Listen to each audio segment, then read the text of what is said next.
ሰላም ጋይስ እንዴት ናችሁ? አዶናይ ይባላለሁ። ታሪክ ልነግራችሁ ፈልጋለሁ። እዚህ መታችሁ እያያችሁ ከሆነ ይህ ማለት ተሳክቶልኛል ማለት ነው። በጣም ብዙ ስራ ሰርቻለሁ እና አሁን ቲክቶክ እየተመረቀ ነው። ቲክቶክ አካዳሚ የኢትዮጵያ ትልቁ ቲክቶከር ነኝ። ኦልሞስት ወደ 6 ሚሊዮን ፎሎወር አለኝ። በጣም ብዙ ቪዲዮዎች ሰርቻለሁ፣ በጣም ከምታስቡት በላይ። ግን ከዚህ ሁሉ ስኬት በፊት አዶናይ የት ነበረ እንድታውቁ ስለምፈልግ እቺ ትልቅ የታሪክ ላካፍላችሁ እፈልጋለሁ። ካናዳ ነበርኩኝ። ከአንድ ዓመት ግማሽ በፊት ካናዳ ነበርኩኝ። ምንም ገንዘብ አልነበረኝም። የምኖርበት ቤት በጣም ያስጠላኝ እና የደበረኝ ነበረ። ህይወቴ በጣም ጠላው ነበር። ከስንገራችሁ ተጨናንቄ ነበረ። የምታስታውሱ ከሆነ እንደውም በረንዳ ይወጣል ብዬ የሰራሁት ቪዲዮ ነበረ።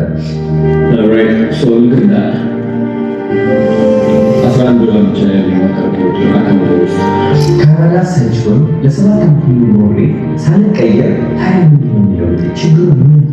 ኢትዮጵያ ያለው ውጭ ሀገር ነው ይመስል ነበር። አሁንስ ምን ሊሆን ችግሩ የሚለው ጥያቄ አይምሮዬ ላይ በየቀኑ መጨመር ጀመረ ማለት ነው። የዛኔ ወደ ኢትዮጵያ ለመመለስ የወሰኑት ወደ ኢትዮጵያ ተመለስኩ እላቸዋለሁ። ስመለስ እንግዲህ ገንዘብ ሳይዝ ነው። አብዛኛው ኢትዮጵያዊ ዲያስፖራ ከውጭ ሀገር ሲመለስ ንብረት ይገዛል፣ መኪና ይገዛል ይጠብቃል። እኔ ግን እንኳን ንብረት ልገዛ ይቅርና የቤት ኪራይን መክፈል አቅቶኝ ወደ እህቴ ቤት ነው የገባሁት። እንጂ እሷ አንድ ቤድሩም ነበራት፣ የራሷ አልጋ ነበራት። እኔ ደግሞ ሳሎን ላይ የነበረው ምንጣፍ ላይ ትንሽ ኮምፎርት አድርጌ እተኛ ነበረ። በጣም የሚያም ሀቅ ማለት ነው። እውነቴን ነው የምላችሁ። ሞራሌ ነበር የተሰበረው። በጣም በራሴ አፍሬ ነበረ።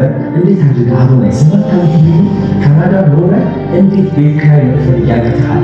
እንዴት እህትህ ወደ ሬስቶራንት ምሳ ሰዓት ይዛ ይሄደች እንዴት ትጋብዝሃለች? እንዴት ትፈቅዳለህ? ይህ እንዲሆን የሚለው ትልቅ ወቀሳ አድርገ ራሴን እየወቀስኩኝ ነበር። በጣም ተጨናንቄ ነበርና የዛኔ ኦኬ አዶናይ እንዴት ትልቅ ደረጃ ደርሶ እንዴት አድርጌ እውነተኛ ወጣችሁ ከራሴ በላይ አልፌ ለቤተሰቦች ነው። እንዴት አድርጌ ከራሴ በላይ አልፌ ለሰዎች ነው፣ ለተዳከሙ ሰዎች ሁሌም ዓላማዬ እሱ ነበር። ሀብት በዚህ ነገር ከተረፍኩ ለሌሎች ሰዎች ማድረግ አላማዬ ነበር።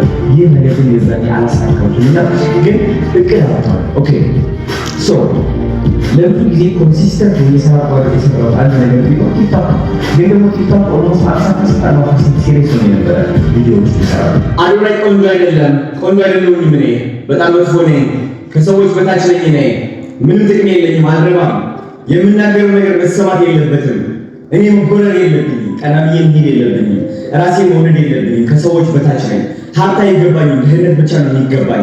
እነዚህ ቃላቶች አይምሮዬ ላይ እየመጡ የሚረብሹ ቃላቶች ነበሩ። ራሴን በጣም ጠላ ነበረ። ወደ ውጭ ስወጣ ማለት ነው ሰዎችን አይናቸውን እየተመለከትኩኝ ማውራት አልችልም ነበረ። ያስፈሩኝ ነበር፣ ያንቀጠቅጡኝ ነበረ። ማንንም ሰው መናገር አልችልም። ጎሮሮዬ ይያዛል፣ ድምፄ ይያዛል። ህይወቴ እንዳለ ተቆላልፎ ነበረ። እስኪ እንዴት አድርጌ ቫይራል እንደምወጣ ማጥናት ልጀምር። እንዴት አድርጌ ቲክቶክን ማሸነፍ እንደምችል ልወቀው ብዬ የዛን ቀን 100% ቲክቶክ ለማወቅ ቃል ገባሁ። ከዛች ቀን ጀምሮ እንግዲህ እስካሁን ቀን ወደ 4.4 ሚሊዮን ፎሎወሮች ጨምሬያለሁ። ትልቅ ለውጥ ታይቶ የማይታወቅ ማለት ነው። 4.4 ሚሊዮን በኢትዮጵያ ደረጃ ታይቶ የሚታወቅ አይመስለኝም። ይህ ሁሉ እንዴት ነው የመጣው? በአንድ ዓመት ከ4 ወር ምናምን የሚመጣው ለውጥ እንዴት አድርጌ የለውጥ ያመጣሁት ቲክቶክ መረዳት ሲጀምር ነው። ቲክቶክ ማጥናት ሲጀምር ስለ አልጎሪዝም ነበር ማጥናት ጀመርኩ። ስለ ሃሽታግ፣ ስለ ሳውንድ የሚባል አለ። ኮፒ ሊንክ ማስደረግ፣ የሰዎች ፌቨራይት ላይ ኮመንት እያደረገ መዋል ነበረ ቫይራል የሚያስወጣ የመሰለኝ፣ ግን አይደለም። ከብዙ ጥናትና ከብዙ ስህተት ከብዙ ምርምር በኋላ ያገኘሁት አንድ ሚስጥር ቲክቶክ ማለት የሰዎችን ስሜት መረዳት ነው። ሰዎች ምንድን ነው የሚያስደስታቸው? ሰዎች ለምንድን ነው የሚከተሉ? ምክንያታቸው ምንድን ነው? አንድ ኮንተንት ክሬተር የሚወዱበት ምክንያት ይህ ደግሞ ፐርሰናል ብራንዲንግ ይባላል። ከቲክቶክ ሰፋ ያለ ማለት ነው። ብዙ ቲክቶከሮች ልብ ብላችሁ አስተውላችሁ ከሆነ ቪዲዮዎቻቸው ቫይራል ይወጣሉ፣ ግን ደግሞ ያን ያህል ተጽዕኖ የላቸውም። ያን ያህል ከአድናቂዎቻቸው ከተከታዮቻቸው ጋር ኮኔክሽን የላቸውም።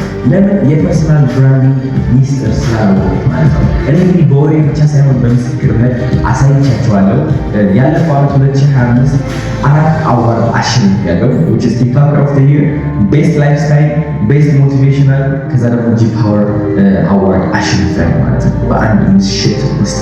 ይህ ደግሞ እድል ሳይሆን ጋይስ የቲክቶክ አጠቃቀም እውቀት ነው። ፐርሰናል ብራንዲንግ ማለት ይህ ነው። የ2025 የጂ ፓወር ቲክቶክ ክሬቲቭ አዋርድ አሸናፊ አዶናይ።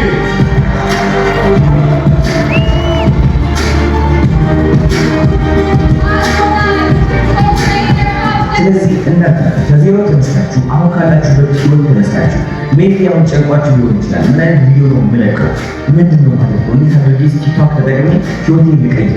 ቫይራል መውጣት አቃተኝ፣ ቪዲዮዎቼ 300 ቪው ላይ ስታክ አድርገዋል እያላችሁ የምትጨናነቁ ከሆነ እውነት ነው እኔ ከተማርኩት ከኔ ስህተት ከተማራችሁ በእርግጠኝነት በአጭር ጊዜ ውስጥ ለውጥ እንደምታመጡ አረጋግጥላችሁ እፈልጋለሁ።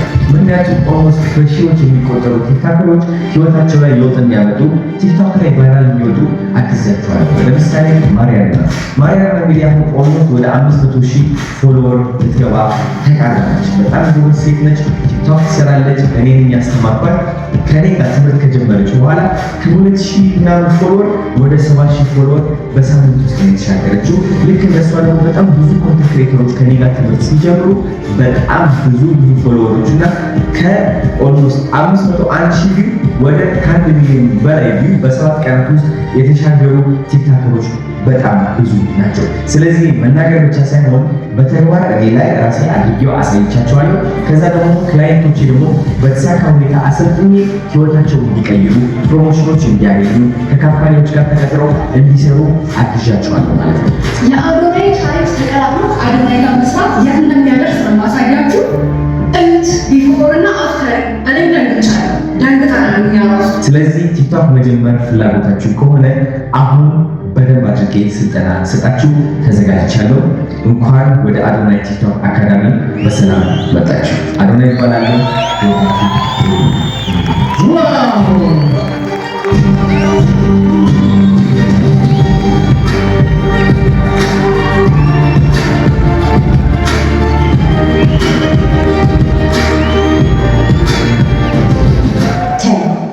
Nine, 8, 7